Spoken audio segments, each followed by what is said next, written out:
Money. It's something we use every day, yet most of us graduate high school without knowing how to manage it. Real money is about changing that. Today, we'll follow four different perspectives on financial literacy, each with their own questions and experiences before sitting down with a financial expert. I got a job last summer, and somehow I've already spent all of my money. Same here. Between buying lunch, spending time with friends, and shopping, I feel like I never save anything at all. And social media doesn't help at all. It keeps on flexing everything they buy. It's just frustrating. It's definitely much easier to spend. Many decisions aren't just at home or at school, they're everywhere. Like right now, I could simply buy a snack, or I could save up for a new backpack. Whoa. Look at the school lunchbox. Saving is harder than I thought. Did you know that if you save just $10 a week, you can save up to $500 a year? And if you invested that, boom, the power of compound interest starts working to your favor. We clearly have a problem. We need to budget or else we're gonna lose all our money. You mean like track every dollar we spend? Sounds exhausting. I know, but we have to do something. We can start small and work from there. Alright, I guess we try. As you can see, it's not just us. Even adults struggle with saving money. That's why financial literacy is so important. This is too hard. I'm thinking about all the things I want to buy, and just to buy a bike at the end? I How am know, I supposed to save my money? it's really hard, but I actually found out we could talk to an expert. Hi guys, I'm Miss Blackburn. Just have a seat. How can I help you all today? So, we just wanted to ask some questions about how we can practice saving, things about credit cards and investment. Okay, well let's get started. So, we've been trying to budget, but it's harder than we thought. Do you have any tips for people just starting out? Yes, so what's your goal? Do you have a goal in mind? One of my friends is actually saving up for a bike. Okay. So when you start your budget, you want to first look at what your goal is, get the price. As you may know, when you're saving for something specific like a bike, you want to also account for taxes that you may have to pay, then maybe delivery charges. So try to get as much information as possible. And from there, like when do you want it? So let's say the bike is $200. When do you want the bike? And then maybe you can take that amount of time, whether it's 5 months, divide that up and see how much you need to start saving each month or each week from there, okay?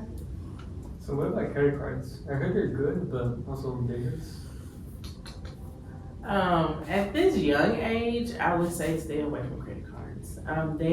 They can be good, but sometimes the bad outweighs the good. If you're gonna get a credit card, you need to make sure you have a lot of discipline.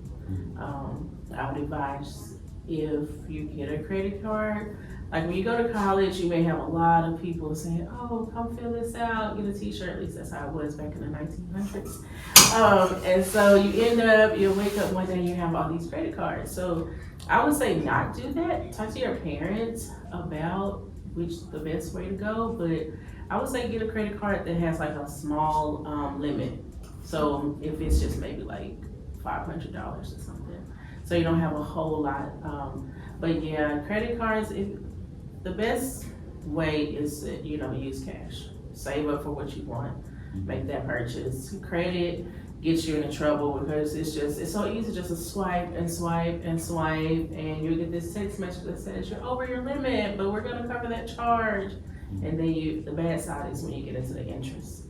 Yeah. So if your bike costs $200, so you take $200, then boom, you're done. But if you swipe that card, you may be paying $250, $300. So How can we set realistic saving goals even when our income is unpredictable? So I always say people will pay for what they want. So, and whether that means Like we use the example of the bike. If you want that bike and you don't make a lot of money now, then you'll find different ways to make money. Talk to family, friends, see if you can run some errands for them. Maybe you can sell some things that you have, but regardless of your income, you can always set a goal. It may take you a little bit longer to get there because you have a lower income, or you can go faster. Like I said, you can always sell things online, do a little work in the community, things like that. So what are some different budgeting options, and what factors like influence which ones you'll use?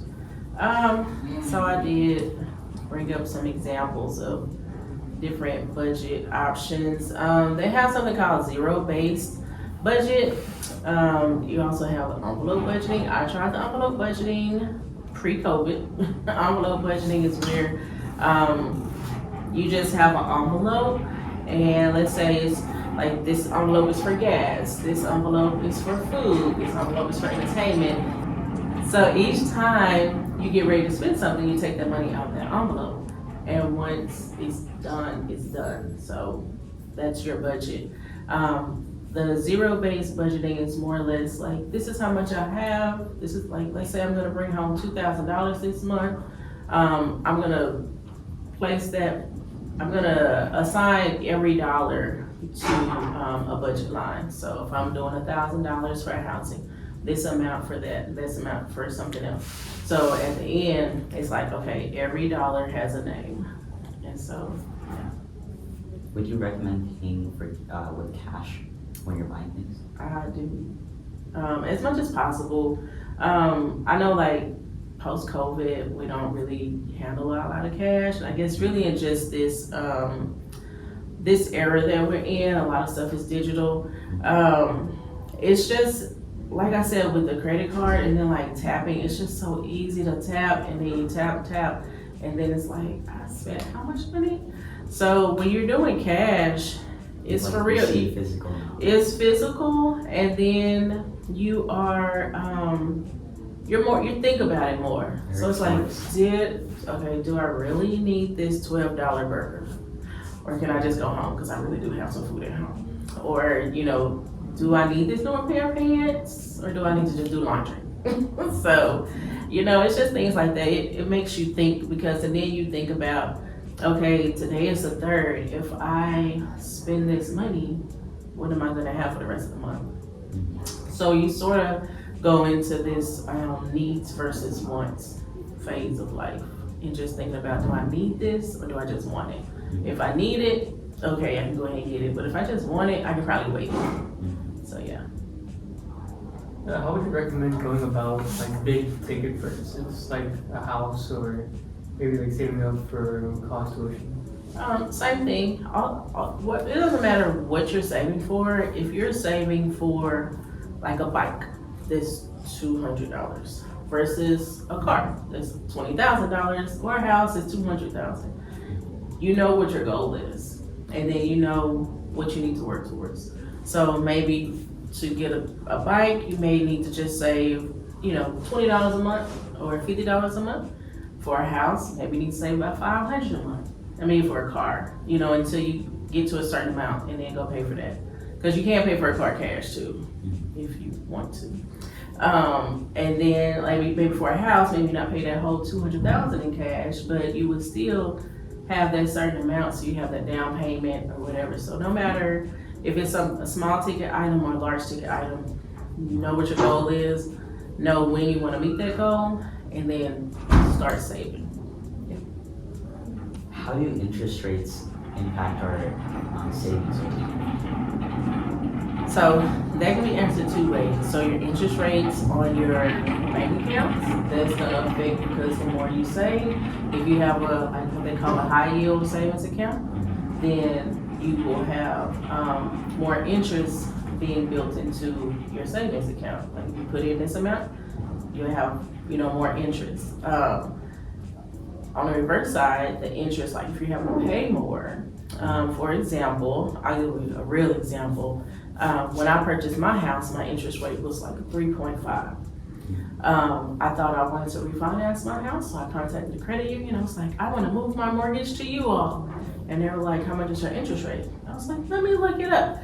And I said, well, what's your, going interest rate right now? And he was like, with like a 740 credit score, which is like near perfect, it's like a 6.6. I was like, and so then when I looked, I'm like, I'm at 3.5. Never mind, bye. I'll talk to you later.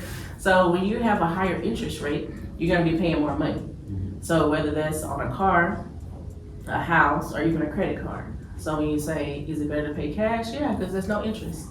Because when I pay that, I'm done. I don't have to worry about it. If I swipe my card, it's like, oh, I didn't pay it off this month. That's 19%. Oh, that's 20%. Whatever your interest rate is, you're gonna have to pay that amount on top of what you pay. And then if you don't pay it off, you're gonna pay that amount again on your balance. Every year, every month, that interest is adjusted according to your balance. So. Thank you so much for your help. Thank you. I hope I've been able to help you all and y'all learn some things. So have a great day. And if y'all have any questions, I'm always here. We'll be sure. All right. Thank you. Y'all take care.